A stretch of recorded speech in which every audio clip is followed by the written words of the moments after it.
నుంచి తల పైకెత్తి చుట్టుపక్కల ఉన్నోళ్ళని సరిగ్గా చూసి గమనిస్తే జరుగుతున్న సైన్స్ అన్ని కూడా, జరుగుతున్న మార్పులు అన్ని కూడా కనిపిస్తుంటాయి.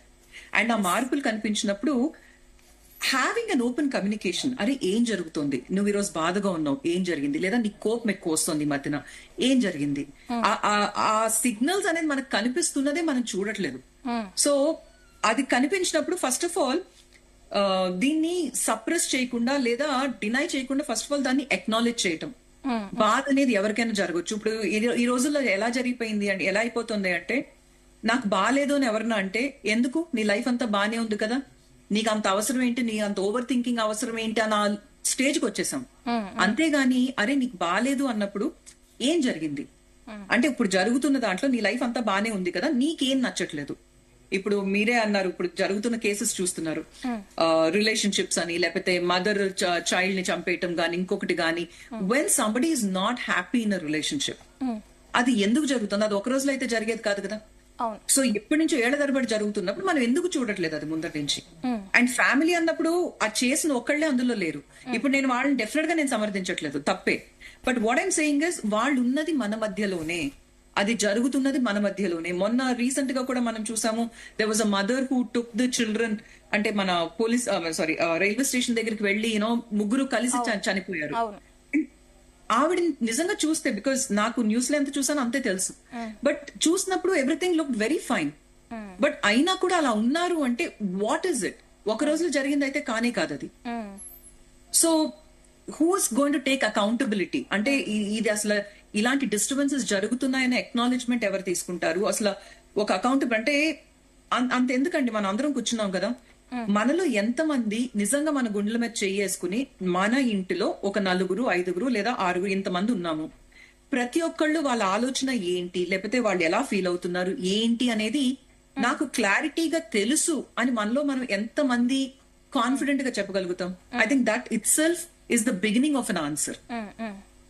అంటే కుటుంబ సభ్యుల నుంచి ఎలాంటి స్పందన వస్తే దీనికి పులి స్టాప్ పెట్టే అవకాశాలు ఉంటాయి అనుకోవచ్చు? ఆ పిల్లలకి ముఖ్యంగా చెప్తే, చిన్నప్పటి నుంచే వాళ్ళని ఏ విధంగా, ఏ విలువలతో పెంచితే ఇటువంటి వాటికి పులి స్టాప్ పెట్టే అవకాశం ఉంటుంది అనుకోవచ్చు? ఏ వాతావరణంలో పెంచితే వీటికి ఒక సమస్యకి పరిష్కారం అవుతుంది అనుకోవచ్చు? Basically it is all about family values అండి. ఎందుకంటే ఈ రోజుల్లో బయట ప్రపంచాన్ని మనం మార్చలేము. మనం ఇంట్లో మనం ఎలా నేర్పినా ఎలా ఉన్నా కూడా పిల్లలు బయటికి వెళ్ళి they are getting expose to a lot of information. ఇప్పుడు స్కూల్స్ లో కావచ్చు, అంతెందుకు ఇప్పుడు మనం స్కూల్స్ లో చూస్తున్నాం, కమ్యూనిటీస్ లో కింద చూస్తున్నాము, చిన్న చిన్న పిల్లలు. అండ్ ఇట్ పెయిన్స్ వెన్ నేను చూసినప్పుడు వాళ్ళ మాటలు, వాళ్ళ డిస్కషన్స్ ఇవన్నీ చూస్తున్నప్పుడు ఇట్ రియలీ పెయిన్స్. అండ్ అది ఒక నార్మల్ అయిపోయింది. ఇప్పుడు బయట ఒక బాయ్ ఫ్రెండ్ గర్ల్ ఫ్రెండ్ కావచ్చు, లేకపోతే మీ ఇంట్లో ఎన్ని కార్లు ఉన్నాయి, మా ఇంట్లో ఎన్ని కార్లు ఉన్నాయి, ఏ కార్లు ఉన్నాయి, లేకపోతే హాలిడేస్ కి ఎక్కడికి వెళ్ళారు, ఏ దేశాలకు వెళ్ళారు, ఇలాంటి మెటీరియలిస్టిక్ అండ్ అవుట్ సైడ్ అంటే ఇలాంటివన్నీ ఎందుకు జరుగుతున్నాయి? ఇంట్లో క్లారిటీ లేనప్పుడు పిల్లలు బయట డెఫినెట్ గా క్లారిటీ తెచ్చుకుంటారు. అండ్ మేజర్లీ మనం పేరెంట్స్ అనేది మనం అర్థం చేసుకోవాల్సింది ఏంటి అంటే, పిల్లలకి క్యూరియాసిటీ అనేది న్యాచురల్. డెఫినెట్ గా దే ఆర్ క్యూరియస్ అబౌట్ ఏంటి అని తెలుసుకోవటం. కానీ ఈ రోజు వాళ్ళకి జరుగుతున్న ఇన్ఫర్మేషన్ ఎక్స్పోజర్ తో అక్కడ ఏం జరుగుతోంది, ఏంటి ఆ సినిమాలో ఇలా ఎందుకు వచ్చిందో డైలాగు, లేకపోతే బయట అసలు ఏం జరుగుతుంది అనేది వాళ్ళకి డెఫినెట్ గా ఒక క్యూరియాసిటీ అనేది ఏర్పడుతుంది. As parents it is our duty to take it as a responsibility. అంటే వాళ్ళకి అర్థం అయ్యేటట్టు, వాళ్ళకి ఏజ్ కి తగ్గట్టుగా ఫస్ట్ ఆఫ్ ఆల్ మనం దాన్ని ఒక టబూ లాగాను, లేకపోతే మనం దాన్ని ఒక బౌండరీలా తీసుకోకుండా, ఈ రోజు బౌండరీస్ అనేది అసలు లేవు.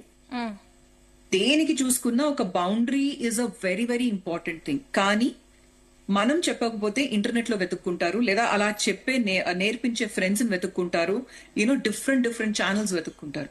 So the first thing is parents and families forming a safety net for our own children.